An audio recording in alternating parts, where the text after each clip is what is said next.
Mula nang buksan noong ika-11 ng Setyembre taong 2023, mahigit 9,000 na ang bumisita sa Banaan Museum sa bayan ng Lingayen, Pangasinan. Hindi lamang mga lokal na turista ang nahikayat nito, kundi pati na rin ang mga dayuhan mula sa iba't ibang bahagi ng mundo.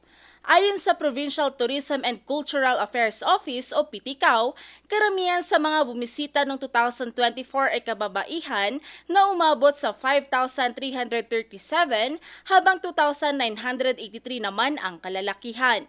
Ipinagmamalaki ng museo ang 11 kahanga-hangang galleries na puno ng makasaysayang artifacts, obra at interactive displays. Sa pagdiriwang ng unang anibersaryo ng museo, binigyang diin ni Governor Gico ang kahalagahan ng mga lokal na museo sa pagpapanatili ng kasaysayan at kultura. Under my administration, we conceptualized the Banaan Museum and nilagay po natin yung mga dapat na contents, nalagyan ng budget.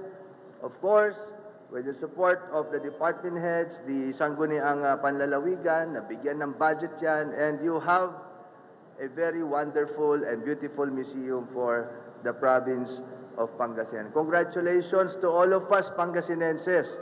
Let me just remind all of us and inform all of us the gravity and the effect of having a well-thought-of museum for a town and a province at that. So it plays a lot in our national identity, in our patriotism, love for arts. We never forget the culture which we should preserve. Bukod sa kasaysayan, hitik din sa mga produkto ang Museo Shop. Mula sa blade craft, eco-craft na yari sa kawayan, buri at rattan bags hanggang sa mga upcycled artworks. At lahat ng ito gawa ng mga lokal na artisans ng Pangasinan. Hindi rin magugutom ang mga bisita dahil sa 24 na aktibong concessionaires na nag-aalok ng iba't ibang pagkain. Maging ang ibang LGUs na mangha sa Banaan Museum. Kamakailan, bumisita ang delegasyon ng pamahalaang lungsod ng San Juan sa pangunguna ni Mayor Francis Zamora.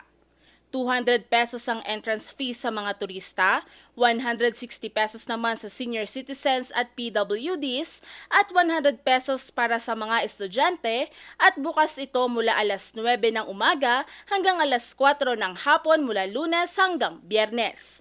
Valerie Dismaya, RNG News.